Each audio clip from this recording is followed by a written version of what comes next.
446 میں آ کر شیعوں کی حکومت کو ختم کیا تغرل بیگ سلجوکی نے۔ سلجوک مسلمان ہوئے تھے محمود غزنوی کے دور میں۔ سلجوک ان کے بڑے کا نام تھا۔ تو ایک دفعہ محمود غزنوی نے سلجوک سے پوچھا اگر مجھے تیری مدد کی ضرورت ہو تو کتنے آدمی پیش کر سکتے ہو؟ تو اس نے ایک تیر دیا، کہا یہ ایک تیر ہے میرا، کسی کو یہ تیر بھیج کر میرے علاقے میں بھیج دو تو چند گھنٹوں میں 1,00,000 تلواریں تیرا پیرا دینے کے لیے تیار ہوں، میرے پاس اتنی طاقت ہے۔ تو یہ سلجوک کی نسل میں تھا تغرل بیگ۔ اللہ تعالیٰ نے جب عرب زوال کا شکار ہو گئے اور ضعف کا شکار ہو گئے، جیسے بڑھاپے کا کوئی علاج نہیں، جب قوموں پہ زوال آتا ہے تو اس کا بھی کوئی علاج نہیں، پھر اور قوم کو جگہ ملتی ہے۔ جیسے بڑھاپا ایک فرد پہ آتا ہے، ایسے بڑھاپا قوم پہ آتا ہے۔ قوم کا بڑھاپا جوانی میں نہیں لوٹ سکتا، جیسے فرد کا بڑھاپا جوانی کی طرف نہیں لوٹ سکتا، قوم کا بڑھاپا جوانی کی طرف نہیں لوٹ سکتا، کوئی علاج نہیں، نئی نسل کا آنا ہی علاج ہے۔ تو عرب دھل چکے تھے، 600 سال بہت ہوتے ہیں حکومت کو، اپنی صفات گم کر چکے تھے، اب نئے خون کی ضرورت تھی۔ تغرل بیگ پہلا شخص تھا جس نے آ کر اہل السنت والجماعت کو استحکام بخشا، شیعوں کی حکومت کو ختم کیا، بغداد سے، شام سے، ان سارے علاقوں سے۔ صلاح الدین ایوبی نے اسماعیلی شیعہ کی حکومت کو ختم کیا، مصر۔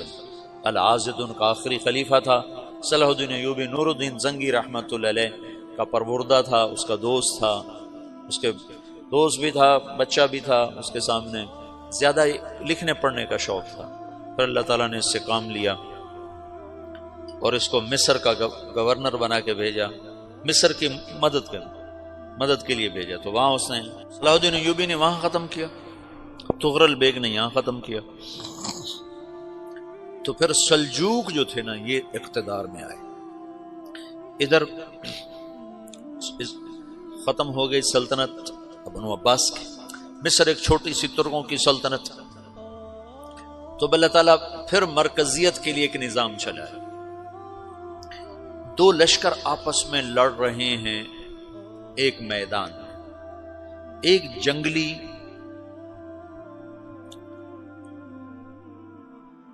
بدوؤں کا قافلہ، جنگل کے لوگ اپنے قبیلے کو لے کر، ایک جنگلی قبیلہ اپنے سردار کے ساتھ نقل مکانی کر رہا ہے ایک جگہ سے دوسری جگہ۔ اللہ کا نظام کہ یہ لوگ چلتے چلتے چلتے اس وادی میں پہنچ گئے جہاں جنگ ہو رہی ہے، دو لشکر آپس میں لڑ رہے ہیں۔ جب یہ وہاں پہنچتے ہیں تو ایک لشکر کے قدم اکھڑ رہے ہیں اور دوسرا غالب آ رہا ہے۔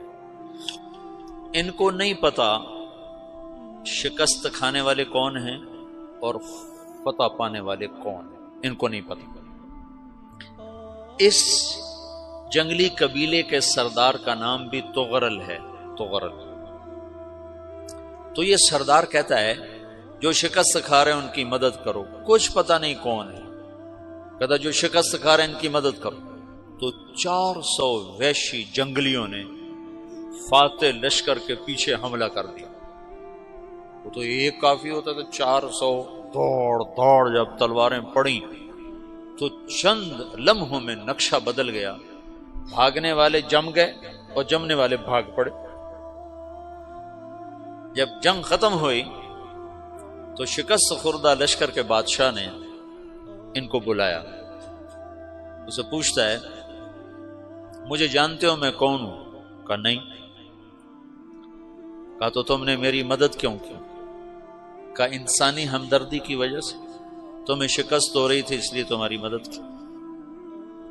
پھر اس نے اپنا تعارف کرایا، میں ہوں سلیمان سلجوکی، ترکی کا بادشاہ۔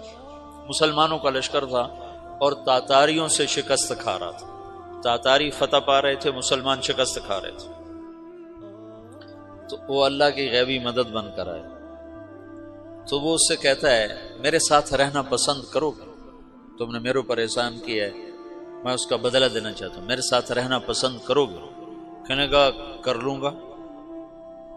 تو اس نے اس کو لے کر ترکی آیا، اور استنبول اس وقت روم کی حکومت میں تھا، اسے فتح کیا۔ اس تغرل کے آگے چوتھے پانچویں پڑپوتے محمد سمندر ہے، یہاں ایک جاگیر ہے۔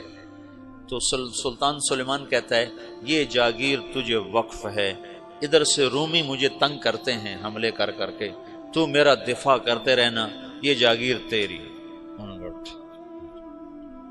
اس جاگیر پہ اس نے اپنے قافلے کو آباد کر دیا، اپنے قبیلے کو، اور ایک چھوٹی سی حکومت بنا لی، جو ایک صوبہ سمجھو سلمان سلجوقی کا، وہ ایک چھوٹا سا صوبہ ہے۔ وہاں جب یہ رہ پڑا تو پھر یہ ایک شیخ کے بیت ہوتا ہے، وہاں شیخ طریقت ہے، ان کے یہ بیت ہونے جاتا ہے، وہ اس کو رات اپنے پاس ٹھہراتا ہے، تو ایک کمرے میں ان کو ان کا خادم ٹھہراتا ہے۔ یہ جب کمرے میں جاتا ہے تو سامنے دیوار میں تاکچے پر قرآن پڑا ہوا ہے، تو یہ تغرل بیگ کہتا ہے یہ کیا ہے، یہ کیا ہے؟ تو وہ خادم کہتا ہے یہ کتاب اللہ ہے، قرآن ہے۔ اچھا، وہ اس کو وہاں چھوڑ کے باہر چلا جاتا ہے۔ وہ دیہاتی آدمی، جنگل کا رہنے والا، پہلی دفعہ زندگی میں قرآن دیکھا، وہ کہتا ہے یہ قرآن ہے، اللہ کی کتاب ہے، میں اللہ کی کتاب کے سامنے سو جاؤں، کتنی بے ادبی ہے۔ تو اس نے ایسے قرآن اٹھایا اور سر پہ رکھ لیا اور کھڑا ہو گیا، ساری رات قرآن سر پہ رکھ کے کھڑا رہا۔ رات کے پچھلے پہر اس کو خواب آیا، کھڑے کھڑے اس نے دیکھا کہ اس کی پشت سے ایک چاند نکلا اور شیخ کی بیٹی کے سینے میں جا کے اتر گیا۔ پھر اس لڑکی کے سینے سے ایک درخت نکلا جو پھیلتے پھیلتے پھیلتے 3 بر اعظم پہ چھا گیا، افریقہ پر، یورپ پر، ایشیا پر۔ پھر اس کی آنکھ کھل گئی، وہ کھڑا ہوا ہے، تو اس نے صبح یہ خواب اپنے شیخ کو سنایا، تو انہوں نے اپنی بیٹی اس کے نکاح میں دی تھی۔ اس بیٹی سے ایک بچہ پیدا ہوا، تغرل بیگ نے اس کا نام رکھا عثمان، عثمانی ترک نام سنا ہوا، جو میں نے کل بتایا تھا کہ 1924 میں وہ خلافت ختم ہوئی۔ تو ایک بیٹا پیدا ہوا عثمان۔